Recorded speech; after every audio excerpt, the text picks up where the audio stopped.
Desde as últimas videoaulas, nós estamos aqui falando e trabalhando para observação dos níveis de momento fletor e também de momento torsor nesse sistema aqui de transmissão.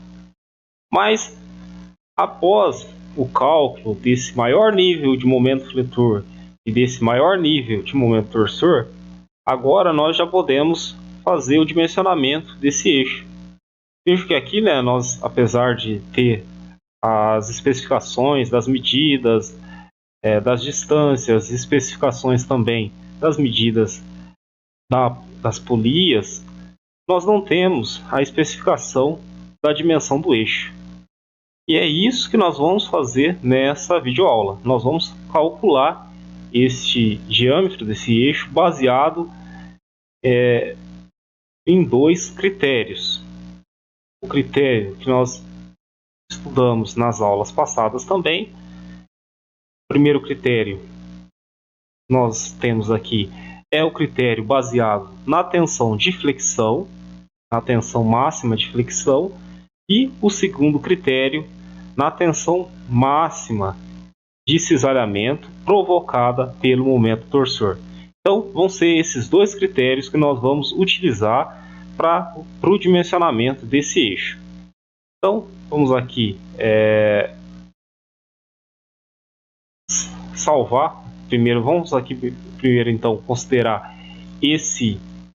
essa consideração, né, do momento torsor, né?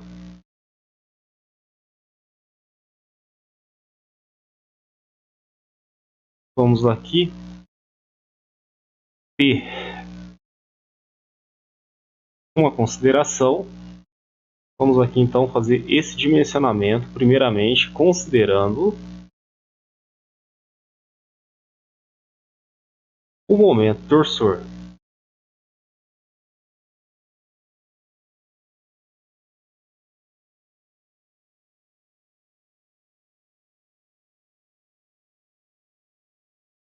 Então, critério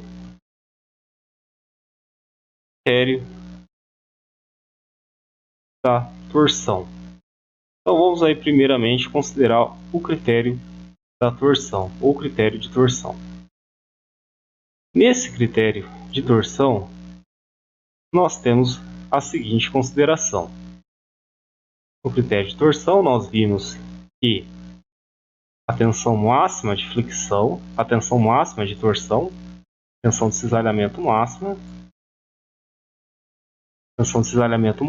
que é baseado na indicação da letra tal, essa tensão máxima de cisalhamento, isso aqui é igual ao torque. No caso de eixos cilíndricos, nós vamos ter o raio desse eixo cilíndrico e vamos ter aqui o momento polar de inércia. Então, basicamente, o critério da tensão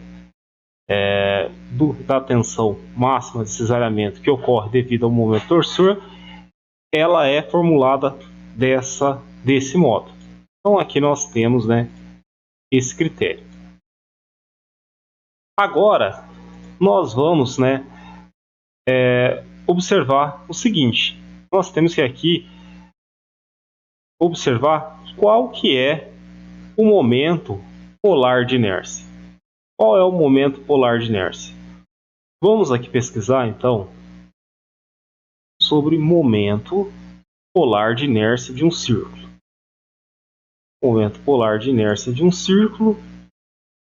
E aqui nós temos algumas formulações.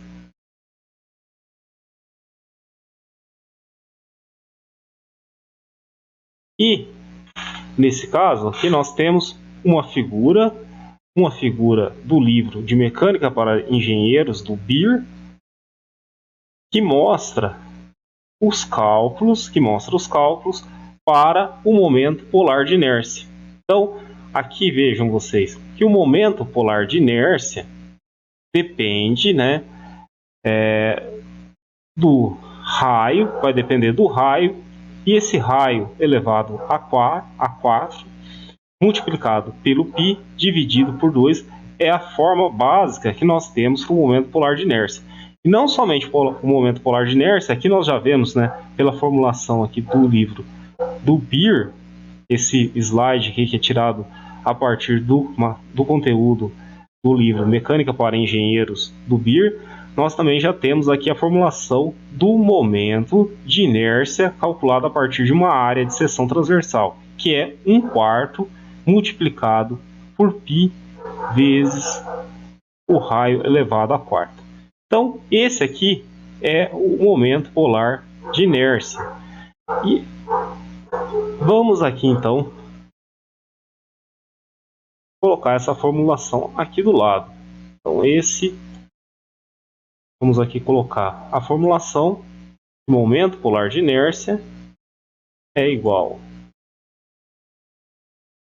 ao valor do π multiplicado pelo raio elevado à quarta potência dividido por 2. Então esse é o momento polar de inércia. Legal.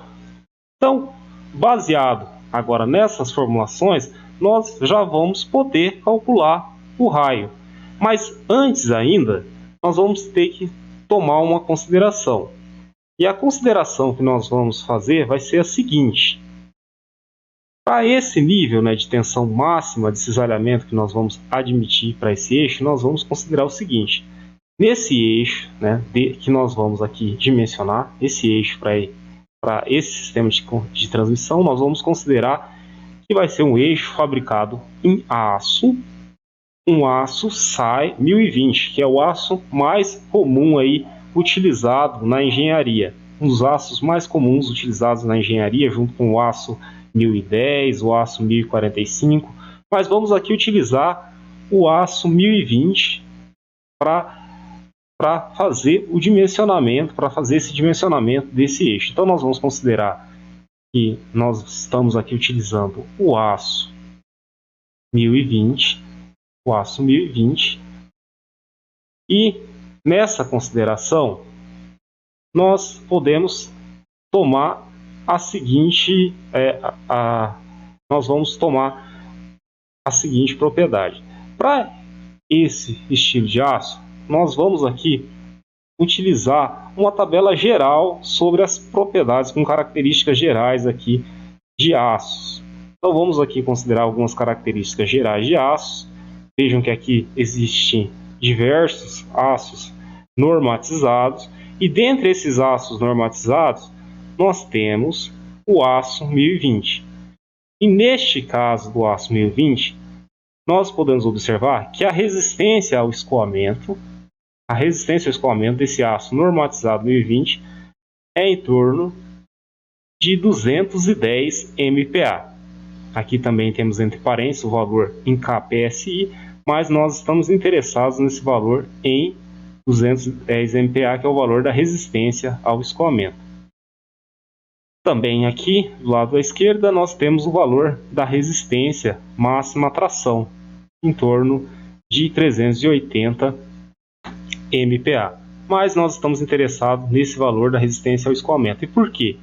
Porque a partir desse valor da resistência ao escoamento, nós podemos fazer algumas simplificações, né? Nós podemos fazer algumas simplificações também baseados em uma referência, né? Aqui do American Institute of Steel and Construction. Nesse caso, essa simplificação para o dimensionamento, né? Nós vamos tomar da seguinte forma. Nós vamos considerar que a máxima tensão de cisalhamento máxima vai ser, né, deve ser menor que a tensão admissível. Essa máxima tensão de cisalhamento tem que ser menor que a tensão admissível, e para cálculo dessa tensão admissível, nós vamos considerar essa tensão admissível ao cisalhamento, nós vamos considerar que esse valor dessa tensão admissível ao cisalhamento é em torno de 0,4 vezes a resistência ao escoamento. Então, se a resistência ao escoamento é 210 MPa, essa máxima tensão admissível vai ser 0,4 vezes 210 MPa. Então é isso que nós vamos aqui considerar para esse valor aí base para o nosso dimensionamento. Então aqui nós vamos fazer o seguinte, vamos aqui colocar considerações do projeto.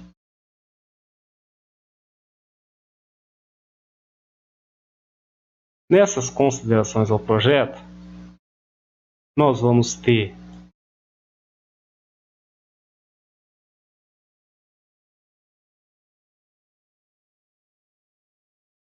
o aço, projeto,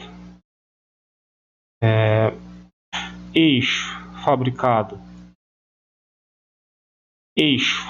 em aço. Nós vamos ter um eixo fabricado em aço,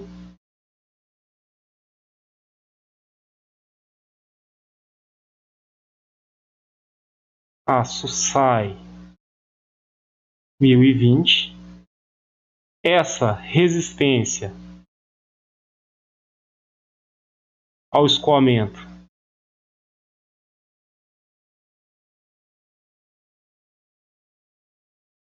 é igual a 210 MPa, a resistência ao escoamento que é simbolizada pelo SY. Lembrando que S é o símbolo de resistência, o Y faz essa alusão ao escoamento, então nós vamos ter o valor ali de 210 MPa. Então essa é algumas considerações.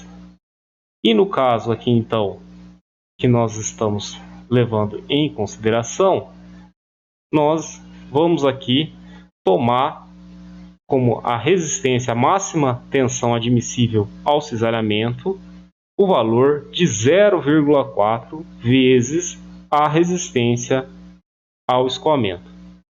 Então, esse valor, essa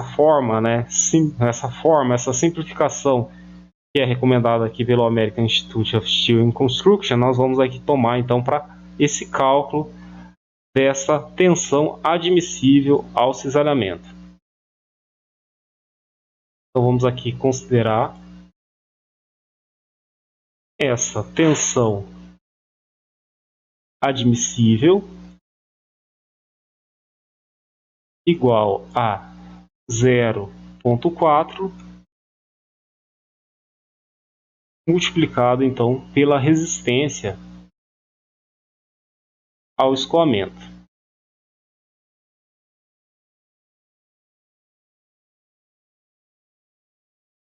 Sendo assim, nós vamos ter que a tensão admissível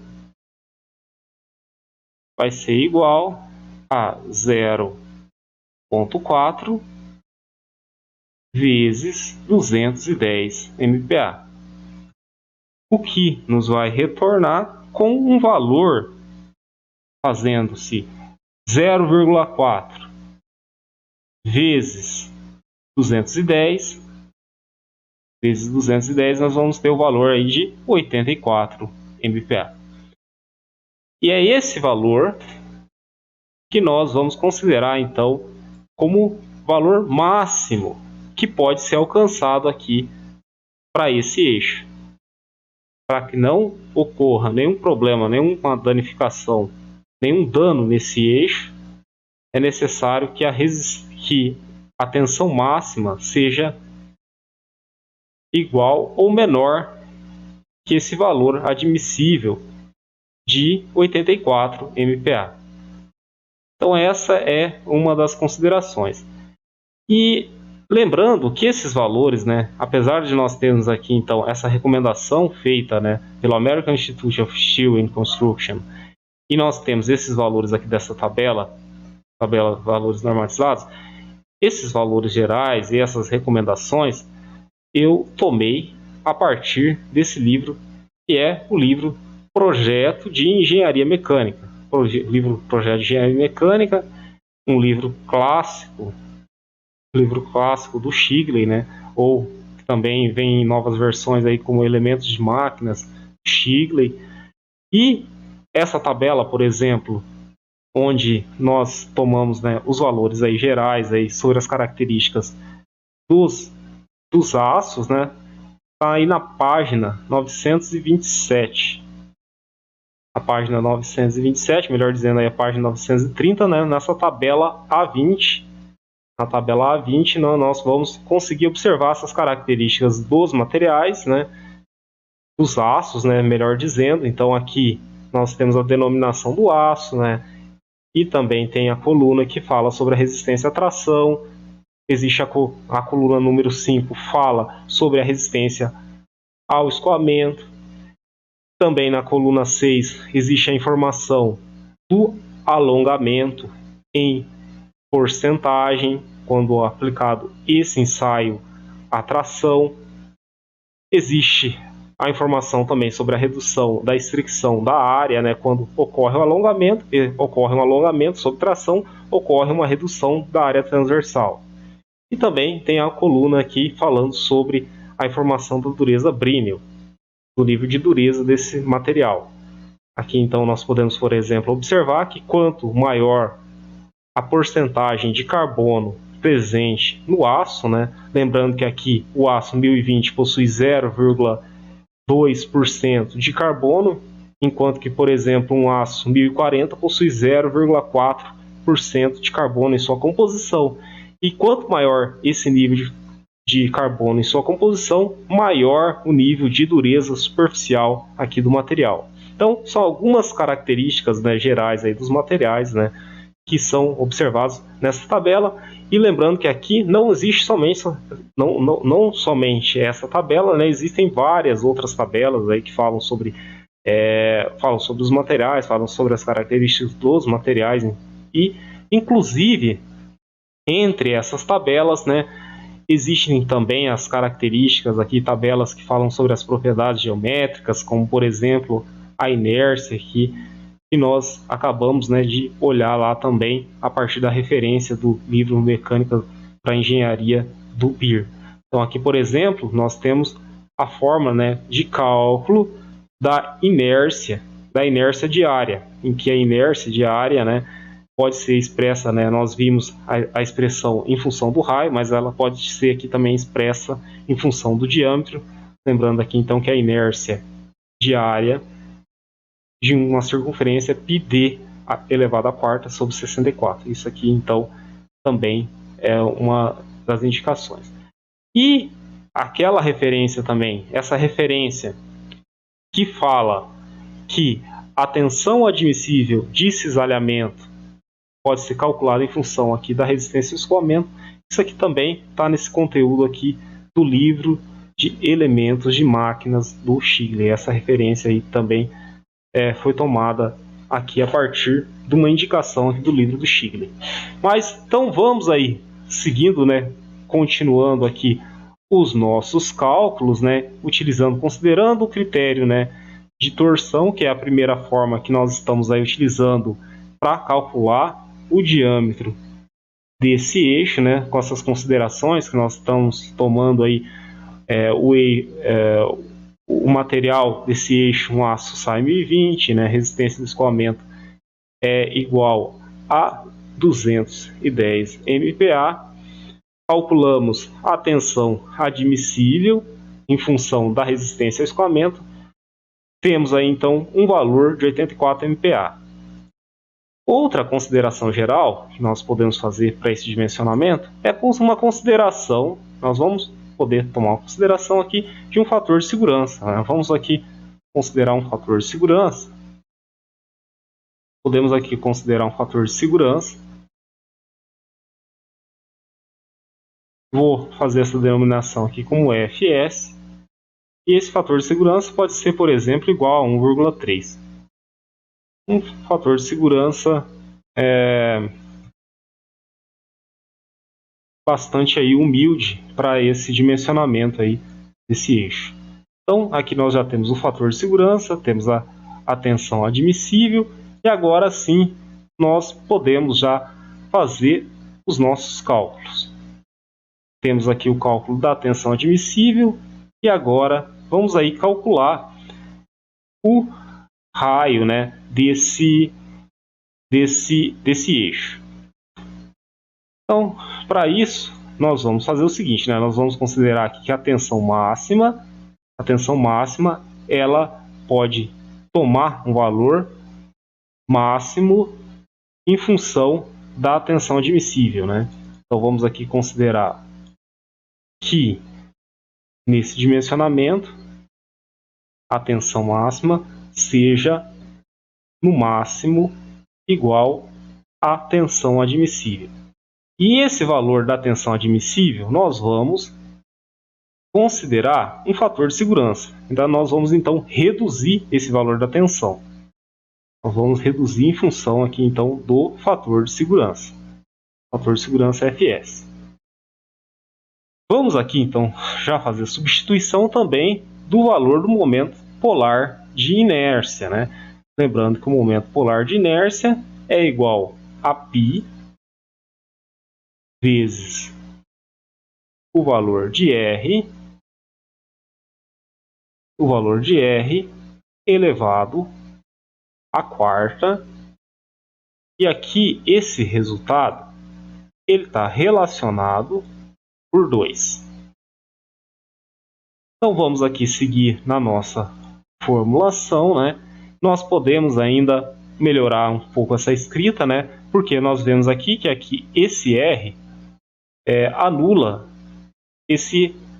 uma parte, né, desse expoente. Então nós podemos reescrever isso da seguinte forma, né? Uma forma um tanto mais simples. É igual, esse 2 ele pode subir lá para cima, né, numa multiplicação. Então nós podemos ter o seguinte, 2 multiplicado pelo torque, e nós temos então aqui esse R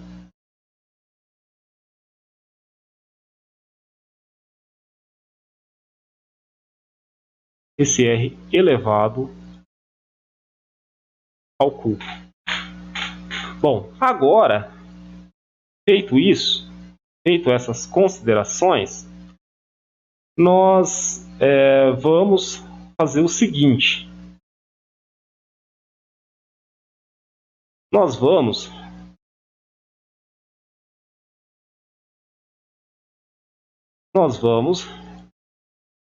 fazer as substituições aqui dos valores. Vamos lembrar qual que é o valor aqui do torque. Vamos aqui antes, né, olhar aqui os diagramas, né? Nós vemos aqui que o torque, né, nesse caso, o momento torsor equivale a 7,5 Nm. Então, esse é o valor do torque, 7,5 Nm. Então vamos aqui tomar o valor de 7,5 Nm por momento torsor. A tensão admissível do aço é igual a 84 newtons por milímetro quadrado.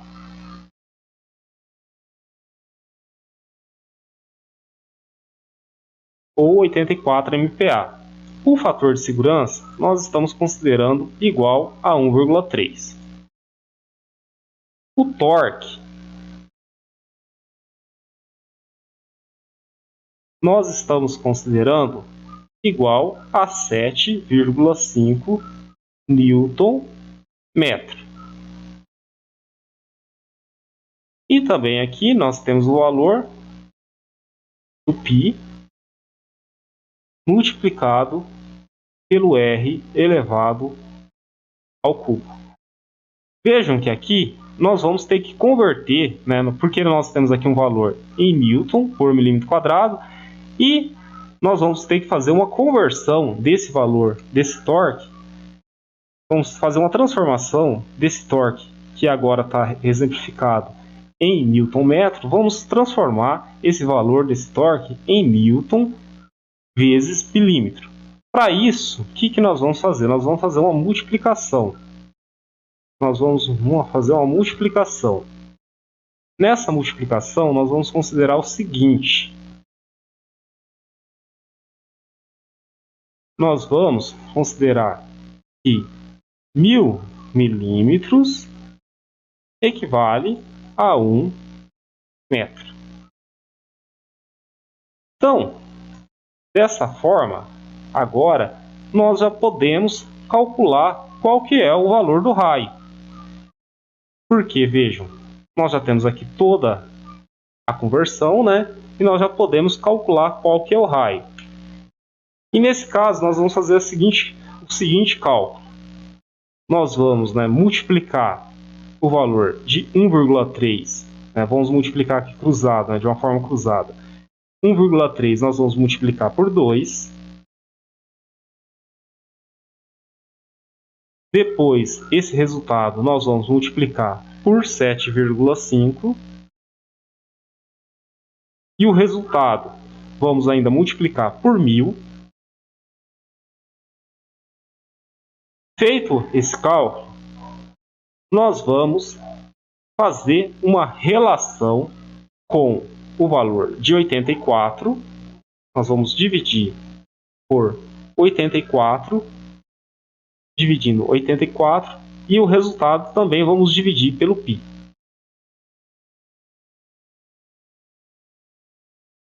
Feito isso, para finalizar, nós vamos ter que tirar a raiz cúbica, né? Fazer uma raiz cúbica. E fazendo isso, fazendo essa raiz cúbica para finalizar, nós vamos observar que o raio calculado é igual a 4,2 milímetros. Ou seja, o diâmetro desse eixo, calculado a partir desse critério do momento torsor, é igual a 8,4 milímetros. Então, esse aqui foi o critério utilizado para o cálculo do momento, para o cálculo, né, do diâmetro do eixo em função aí do critério da torção. Então esse aqui é o critério da torção.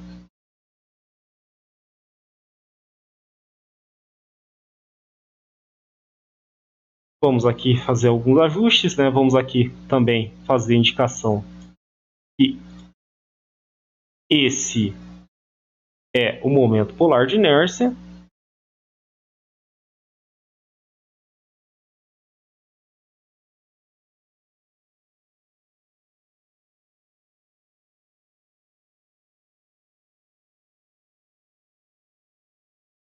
Então esse aqui é o momento polar de inércia.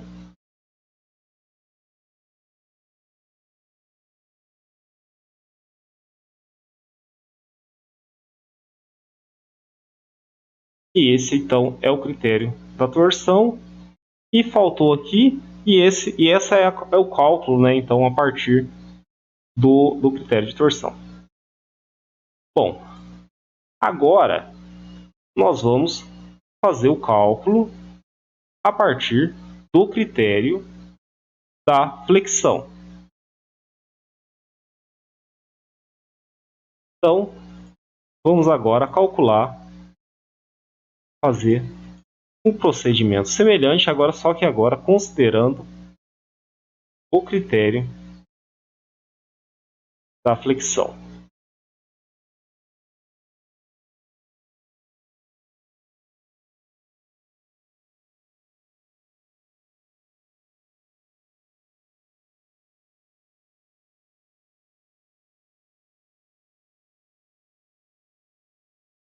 Então vamos aqui, critério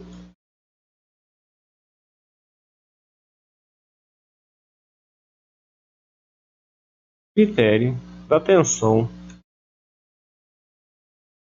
de flexão.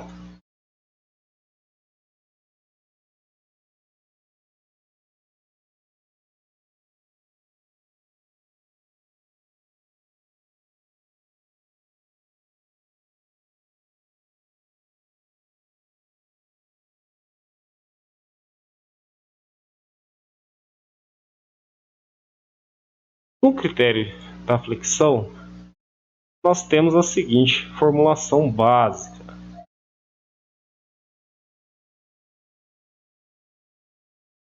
Primeira coisa que nós temos que considerar é que na flexão nós temos a tensão sendo representada como sigma.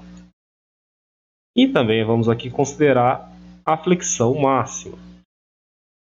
A flexão máxima é igual ao momento fletor multiplicado, no caso de um eixo cilíndrico, multiplicado pelo raio. E aqui nós vamos ter a relação com a inércia da área, da seção transversal. Então, essa é a fórmula básica, né, da tensão de flexão. Vamos aqui agora observar qual que é o valor da inércia diária.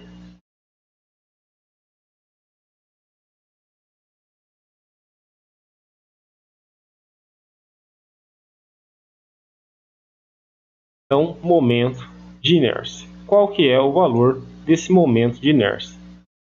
Vamos voltar a essa figura.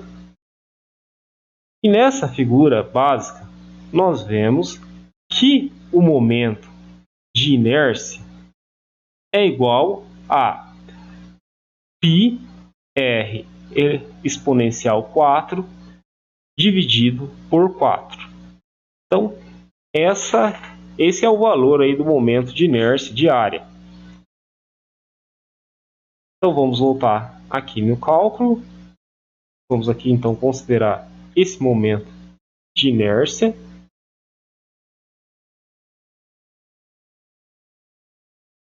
Momento de inércia aí calculado para a área plana. Isso, é claro, lembrando que nós temos, né, a inércia que representa, né, a resistência dessa seção transversal à flexão. Então, no caso aqui da flexão, nós temos essa consideração aí para a inércia. Então, feito isso, nós já temos então subsídio suficiente para calcular esse diâmetro do eixo. Mas antes nós temos que calcular também qual que é a tensão de flexão admissível para esse eixo. Qual é? Qual que vai ser essa tensão de flexão admissível? Bom, nós vamos utilizar um método similar que nós consideramos no critério, nós utilizamos aí para o critério de torção.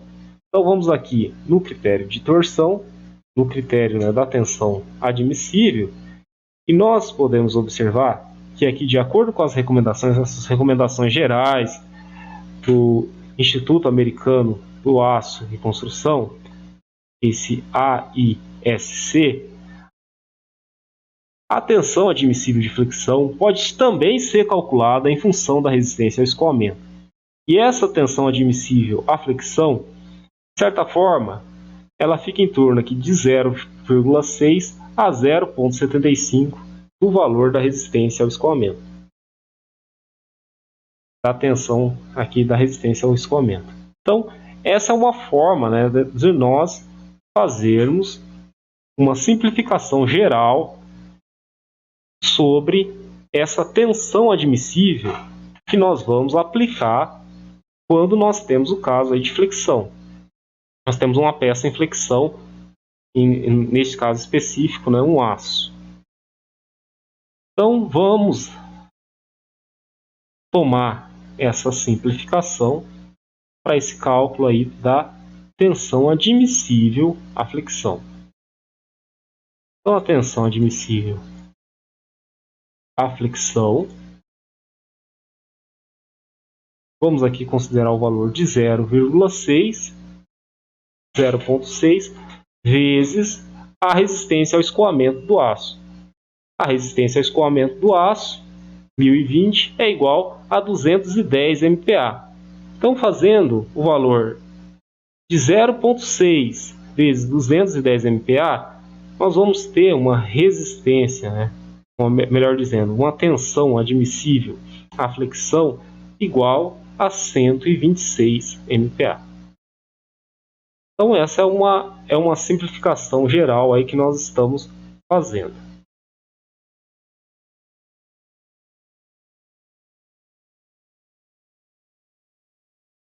Bom, legal. Agora, o que nós vamos fazer? Nós vamos calcular a dimensão desse aço, a dimensão, né, do raio desse eixo em função dessa tensão admissível. O que nós vamos considerar? Nós vamos considerar que a máxima tensão de flexão que está atuando nesse eixo, ela deve ser igual ou menor que a tensão admissível. Por quê? Nesse caso, quando nós consideramos a tensão admissível, esse nível, né, de tensão admissível à flexão, nós estamos, né, trabalhando com esse eixo, né, numa região de deformação elástica. Então, o que nós vamos fazer? Então, nós estamos considerando que essa máxima tensão de flexão ela é igual ou menor à tensão admissível. Então, vamos aqui fazer essa consideração, né? Nós vamos aqui considerar que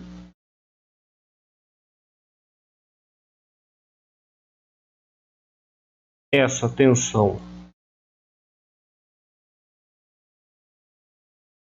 máxima vai ser igual à tensão admissível. Só que nós vamos reduzir ainda mais, para ter um maior nível de segurança, né? Nós vamos reduzir esse valor, esse nível de tensão. E nós vamos reduzir esse nível de tensão utilizando um fator de segurança igual a 1,3. Então nós estamos reduzindo essa porção aqui do nível de tensão admissível, utilizando o fator de segurança. Nós vamos aqui também considerar, né? Nós vamos aqui considerar o momento fletor, o raio, mas nós temos que a inércia, nós podemos substituir esse valor da inércia pela propriedade, né? Pelo valor aqui de π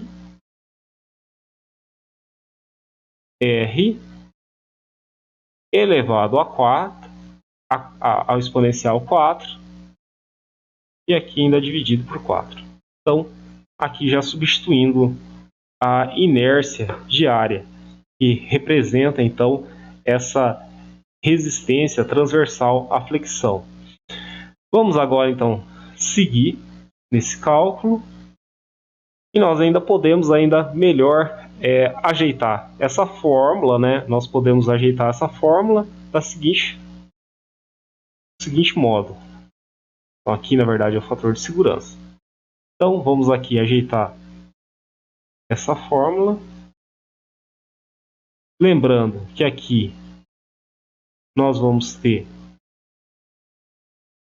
o valor do 4, que vai ser subir aqui para cima, multiplicando o momento fletor. Esse R vai ser cancelado, né, por desse exponencial elevado a 4, e nós vamos ter então o valor de π r elevado ao exponencial 3. Então, é assim que nós vamos ter a nossa formulação. Seguindo no cálculo, agora nós já podemos substituir os valores. Nós podemos substituir os valores já. Então, vamos aqui fazer isso na parte aqui de baixo. O valor da tensão admissível é igual a 126 newton por milímetro quadrado. Lembrando que 1 newton por milímetro quadrado é igual a 1 MPa. Então é por isso que eu estou fazendo essa indicação, né? Que então nós temos 126 newtons por milímetro quadrado. O fator de segurança eu estou utilizando igual a 1,3. O momento fletor, vamos lá olhar aqui na nossa, nos nossos cálculos, né? O momento fletor que nós calculamos, né, o máximo momento fletor, é igual a 124,5 Nm. Então é esse valor aí que nós vamos utilizar. Então, esse valor é igual a 124,5 Nm. Ainda, nós vamos aqui ainda considerar uma transformação, porque aqui, vejam, aqui eu tenho o valor em milímetros quadrados, então eu tenho que fazer uma transformação desse torque que está aqui em Nm, eu tenho que transformar esse torque em Newton por milímetros. Para fazer isso, eu vou multiplicar por 1000, porque 1000 milímetros equivale a 1 metro. Então, dessa forma eu consigo cancelar esse metro com metro e eu vou ter o resultado aqui do torque transformado em Newton multiplicado por milímetro. Então vamos aqui seguindo agora o cálculo e vejo que agora eu já posso calcular já o valor desse raio. E como que eu vou calcular o valor desse raio? Uma forma, né, de cálculo é fazer o seguinte: eu vou multiplicar aqui de uma forma cruzada, né? Eu vou multiplicar o 1,3 vezes o 4. Depois, o resultado eu vou multiplicar por 124,5. E mais uma vez, esse resultado eu vou multiplicar por 1000. E esse resultado eu vou relacionar, eu vou dividir por 126. E o resultado eu ainda divido pelo π. Feito isso, eu vou fazer a raiz cúbica. Vou tirar a raiz cúbica para observar o valor do raio. O valor do raio que é igual a 11,8 milímetros. Ou seja, o diâmetro, né, desse eixo é igual a aproximadamente aí 24. Um diâmetro de aproximadamente aí 23,6, né? 23 aqui de uma forma, né, calculada exata, né, 23,6 milímetros.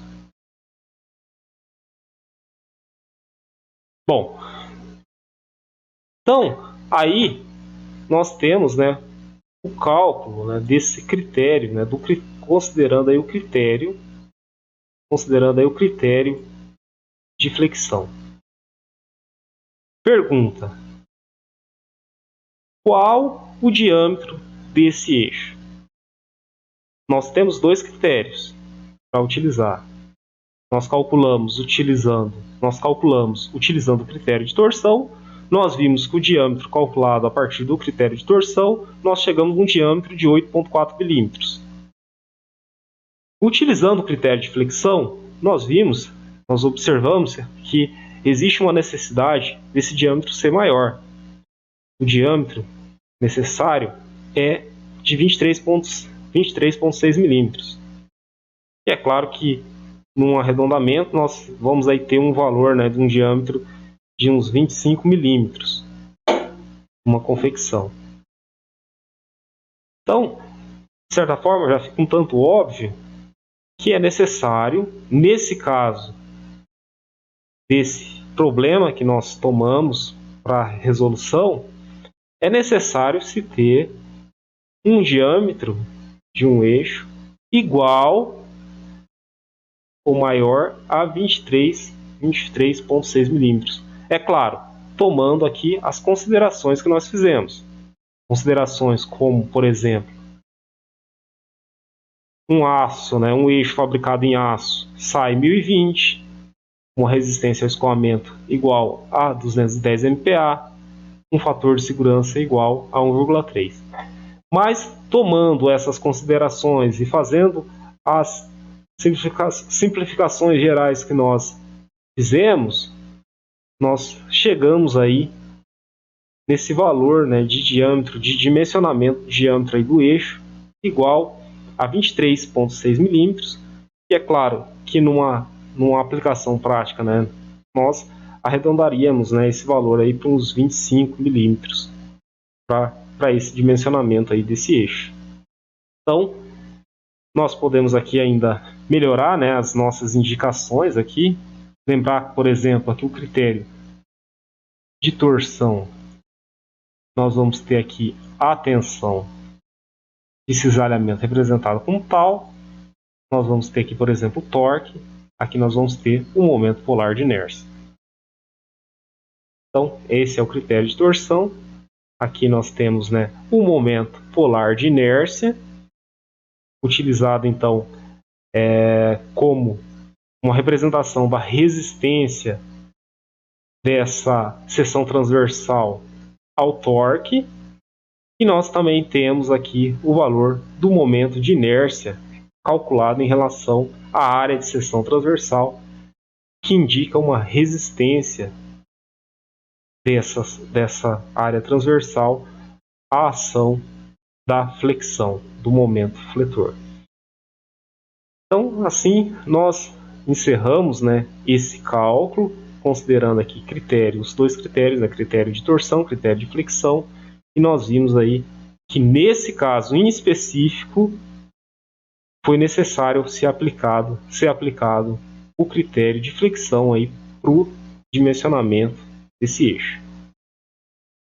Muito obrigado pela atenção e até mais.